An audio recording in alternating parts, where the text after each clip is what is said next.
welcome to Community Voices, brought to you by Radnor Studio 21. I'm AnnaMarie Jones. Today's guest is Radnor's very own Andy Mullen. Andy is the author of a very funny yet practical book called MIDDLESCHOOLED. Andy is also a guidance counselor at Valley Forge Middle School. And Andy, I have to tell you, after reading your book, I just came away with such joy. I have a middle schooler, and it's not always so joyful. So thanks for injecting humor into our lives. It's my pleasure. I'm really glad you like the book. Nice to meet you. Yeah, nice to meet you as well. So, well, you know what? Is this book really about middle school, or is it about recycling? Because I found some subliminal messages in there. Right. So the recycling, it's like a reoccurring joke throughout the book. I mean, recycling is important to me, but somehow tying in recycling bins with raising middle school kids, it seemed to go together. Yeah. I don't know, they're both messy and kind of annoying. I get it. Chris and I really love that part. Just the fact that you were injecting humor as many ways as you could into the story was great. Yeah, thanks. And it is a lighthearted, joyful read. What inspired you to write such a humorous account of actually a topic that's pretty, could be pretty hard for people to navigate? Right. Well, it started by every week I would write an email to the parents, to the parents of my students, and it started off with, this is what's happening at school this week, kind of dry, regular school communication. And then I started adding different topics that I thought were of interest, whether it's lying or whatever it might be. And that was great. They liked that. And then, I don't know why, but I started adding humor to it just because that's my nature and that's what I would want to read. I was reading what I wrote and I was like, I don't know if I would read that. That's not funny. And so I started adding humor, and the feedback I got was like, hey, this is really fun. This is cool. I'm reading it. A lot of dads were reading it because it had the humor. So I guess it was kind of like putting like honey on medicine. Right. Like, I got my point across because the hook was the humor, and I enjoyed writing like that. And so you captured more than just the moms who would read and say, oh gosh, I have to make sure that I'm doing this with my kids. Like, they were probably like, hey honey, check this out. Yeah, that's right. Funny. That's exactly right. And that wasn't my intent. I wasn't aiming to get the dads. But it ended up, that was sort of a side benefit of putting the humor into the weekly messages. But those were written not intending to, I wasn't trying to write a book. I was just trying to help the parents of my students.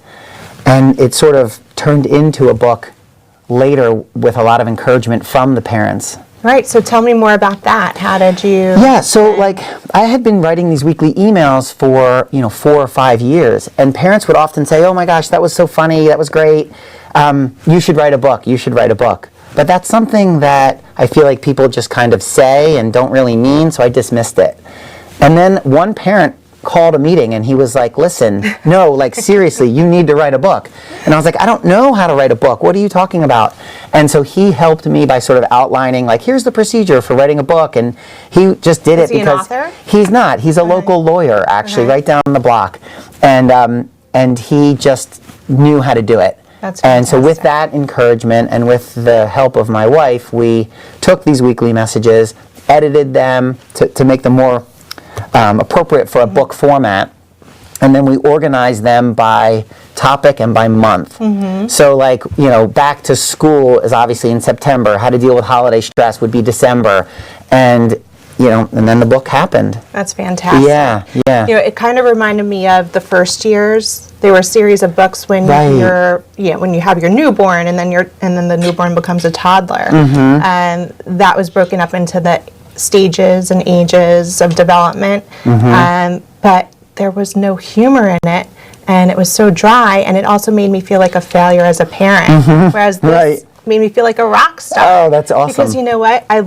can you just read for us the test of familial normalcy? Sure. That is hilarious. That's what really made me feel like, okay, I'm not, and our family is not odd. Like, it's actually pretty normal. Totally. And that's like one of the goals of this book. This is such a hard age to be a parent, and you question yourself at every turn. Right. And you're like, am I the only one that this crazy stuff is happening to? And so I'm glad you felt that way, because I did want parents to feel like a sense of, I'm okay. Right. Things are going to be okay. I'm okay. Yeah. So yes, I'm happy to read this. Okay. And I'll hold up the bucket to your...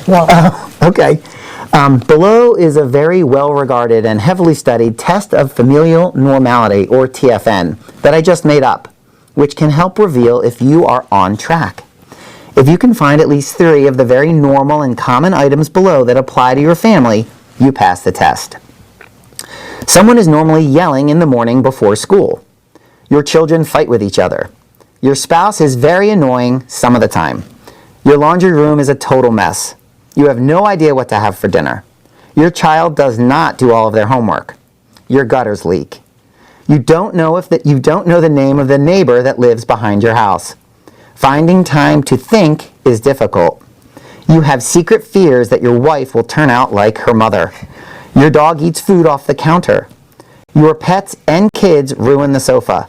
You wonder why there's not better parking at Wegmans. Your kid thinks you are dumb. You worry about how to pay for college. You know what? Check, check, check, check. Right. All the way down. Me too. Yeah. So thank you for that. You're welcome. That is awesome. You're welcome. You know what? But as funny as this book is, there are such great tips in the book.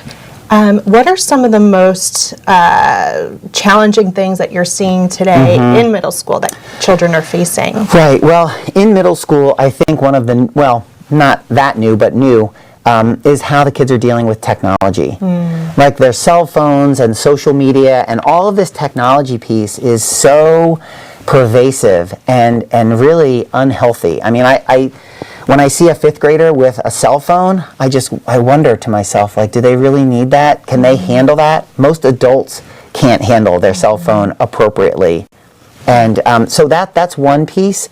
And then I think a bigger piece that is, you didn't ask this, but like what families are dealing with, I think is the issue of time. Like, where do you find time to spend, like to have a meaningful interaction with your child and with your family as a whole, with sports and with school and with work?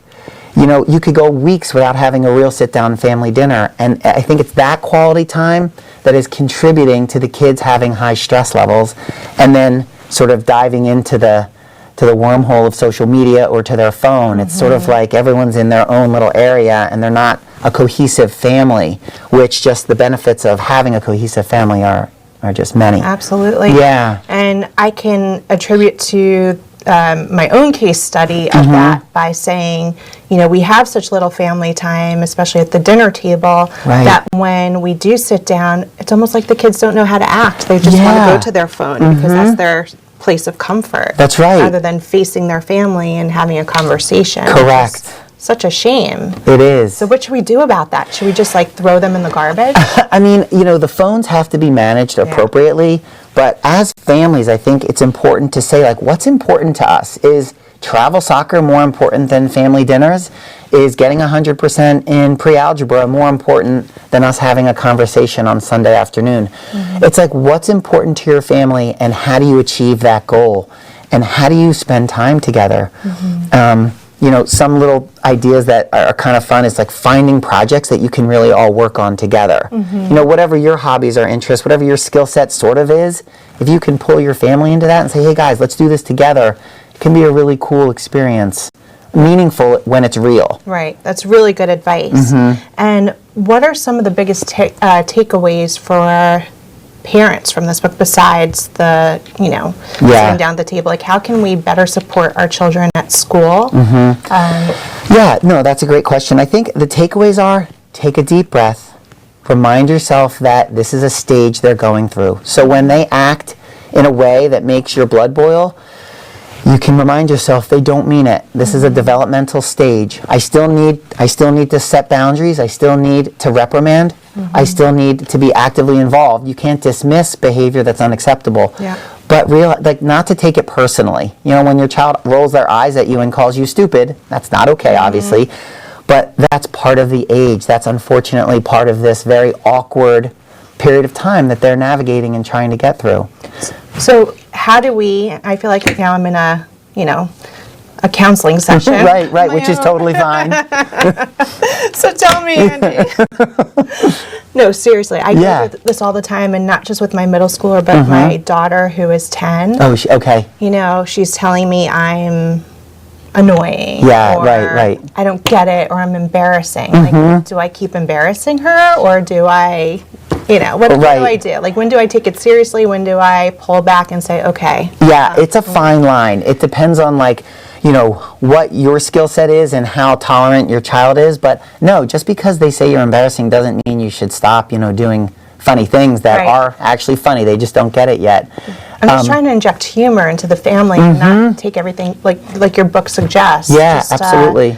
Try to have fun, and but it seems to make her mad. It does, which is very funny on some levels. When you can laugh and they know you're not trying to be hurtful. It's Right. the back and forth banter, the teasing, that's all healthy, good relationship types of things to do. Right. I think.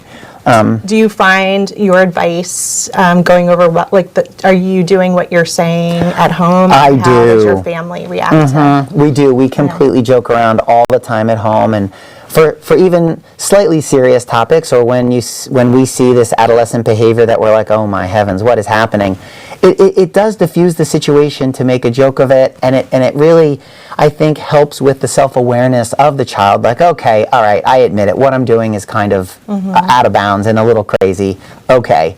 They may not tell you that, but that's the message I think that you send when you can make light of it and Right. enjoy it and roll with it. Yeah. There was another passage that really struck me. It was, I think, what page was it? 142. I really loved how, the tone of the book is a bit, lighthearted, Right. jovial. Don't take things so seriously. But there was a passage that actually made me cry. And if you wouldn't mind reading that. No, I'm happy to. And 142. okay, and that the thing is, this whole period of time of raising children, it's here and then it's gone, and it's like, I know. Yeah, yes, I'm happy to read this. Yeah. Okay. It was really cool. Thanks. The mail came this week, and in it was a letter addressed to my oldest son. The penmanship familiar, but out of context. Inside it revealed an old letter he had written to his 12th grade self. Dreams, goals, and aspirations poured out, some realized, others forgotten. His 8th grade English teacher, each year, has her students write letters to themselves and lovingly mails them home 4 years later. Amazing. Where had the time gone? How could my son be graduating from high school? The chair is new. We had just bought that. My son, he is a baby, wrapped up like a burrito in my arms, as I slowly danced with him at a colicky 2 a.m., praying that he falls asleep. The days go slow, and the years go fast. I'm reminded of this more and more as my kids grow. Take the time, cherish the moment, and be present with your family. You only get one go at being a mom or a dad. You and everything that goes with you will still be there when they leave. You will still have time to focus on you. The 18-year window with each of my children will close before you realize it. The other day, my 6th grade daughter was laughing with my 12th grade son in the kitchen. I put down my dish towel, leaned back on the counter, and soaked it all in. Aren't those just the best moments? They really are. When you find them getting along, and you really do stop and pause and just try to bear witness to it. It really Soak it is. in. It's Yeah, important that's to what you just... said, soak it in. Thank you. Yeah, to keep that in mind, because those moments are easily forgotten in the day-to-day rush. But just to keep it in the back of your mind that I'm going to look for those moments and I'm going to cherish them is important. Absolutely, yeah. So this book really is powerful, and Thank you. I love how you broke it up so that it is written in chapters and you can go back. You know, for the 3 or 4 years that your kids are in middle school, Right. it's such a nice reference to go back and a good reminder to, like, everything that you're saying. Have fun, but, spend time, take it seriously. Andy, what did you do before you were a guidance counselor? So before I was a guidance counselor, I worked at banks and brokerage firms for about 7 years after I graduated from college. And Interesting. and it took 7 years for me to realize that that wasn't a good fit for me. Okay. So then I quit my job, and when my oldest son Drew was 1, and went back to graduate school, and I've been working in the TE school districts ever since. That's fantastic. And how do you feel now that you've done that? Like, what has changed disposition-wise for you? What has changed as a school counselor, do you mean? Or Well, as a person, as a human being, like, why were you so unhappy where you were? Why did you make the switch? Gotcha. Yeah, I'm sorry. Yeah, so when I worked, it was, obviously it was more money driven, and it was, this is basically what happened. I was young, and I was in Philadelphia, and I would look around at the most successful people in my company, and they were all very wealthy and very unhappy. And I said to myself, is that really what I want? Is that my goal? And it wasn't. And so, I hope I'm not saying too much, but I went for a hike with my brother, and we were talking about it, and he said, how about school counselor? And I was like, school counselor? Well, all the school counselors I know are really weird, but maybe I can change that. And so I found a list of 15 school counselors in our area, and I called them with a list of questions, generally trying to find out if they're happy. And they all were. And I said to myself, well, that's it. Like, I'm going to go for it. And so I went back to school, got an internship at Valley Forge Middle School, and I've worked there ever since, with the exception of a 4-year stint at Conestoga, which was great. That's excellent. So you are my third guest that's been on the show that has had a career switch from finance to something that really has become their passion and their joy. Right. Interesting. And all because they wanted to help children and other people. Yeah. So I really, really admire that quality in thanks. all of you. And so this show is called Community Voices because it's all about people who are doing good things to benefit society and their community. Yeah. So it gives me joy to spend time with people like you and the others that I've met who, and I didn't even know that about you. So I just asked that question because I was curious. Did you have another career or, so yeah, there's definitely this theme forming. Yeah, it's interesting. With the people coming on the show. I love it. It is great. But like, having a job where I help people is just awesome. Yeah. Is there anything else you'd like to share with us about the book or any other books? Are you I'm still writing emails to the parents each week. Maybe they'll find their way into a book. I'm not sure, but I think I'm happy with how the book turned out as far as, you can just read one little bit at a time, or you can read it cover to cover, or use it as a reference like you suggested earlier. So I just hope people like it and it makes them pause and think and is helpful. Right. Yeah. Well, Andy, thank you so much for being with us on the show today. Thanks for having me. Fantastic. Yeah, this was fun. Thank you. Meet you, and I hope that we get to talk offline some more. So do I. But I'm going to just let the audience know, if you want to find this book, it's Middle Schooled, Parenting Tips and Reminders to Keep You Smiling. It really will keep you smiling. It'll help you navigate the tough years of middle school. If you want to find it, you can simply go to Amazon.com. That rhymes. That does. So thank you once again, Andy, for joining us. And this is the end of our show today. I'll see you next time.